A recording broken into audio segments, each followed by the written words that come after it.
Hello everyone. Today I'm going to talk to you about environmental influences on offender trends and patterns. The four environmental influences I chose to talk about are weather, family, socialization, and education. All four play their own special role in influencing crime and deviant behaviors.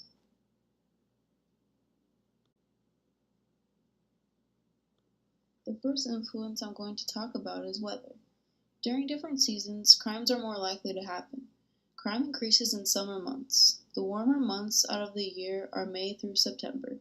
During the warmer months, when the heat index is 98 degrees, rates of crime are definitely higher.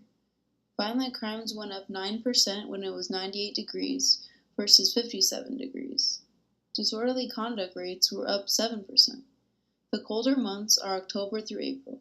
Even though it's the colder time of year, the warmer days during that actual time attract crime. When the weather during this time reaches 70 degrees, violent crimes are up 16%.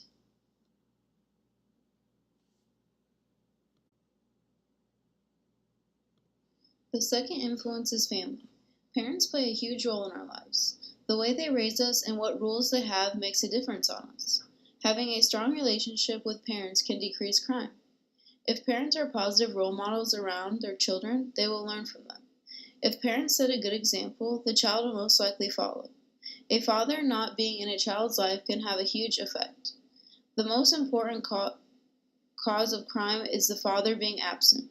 Boys who don't have their father since the day they were born are 3 times more likely to go to jail than other boys who are from two-parent households.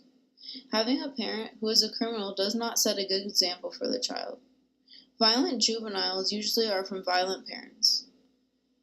Parenting quality also plays a role in crime. If a child is rejected at home where their parents are supposed to love them, it leaves them in a social tragedy.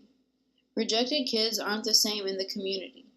They are more likely to join deviant peers.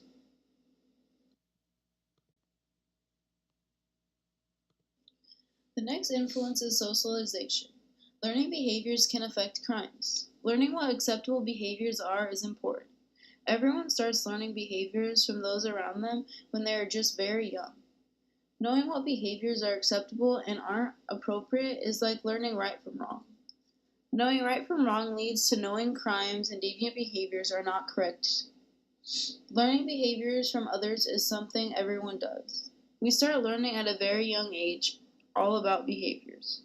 Learning and watching those around us play a big role. Family will most likely be the first people we learn from. As we grow older, we learn from friends we hang out with or the people we go to school with.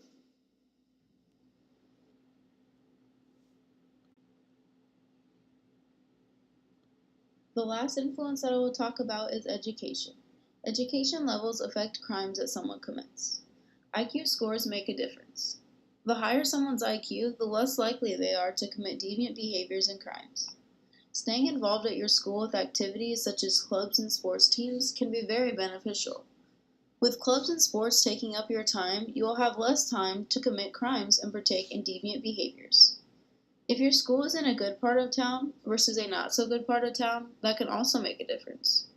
If your school is in the not so good area, it can also be a higher crime area, making it more likely you will commit a crime. How well you do in school also has an effect. If you are an all A's student, you are less likely to be deviant. If your grades aren't the best, you're more likely to be deviant. If you have your college degree and you're financially doing well, then you are less likely to commit a crime.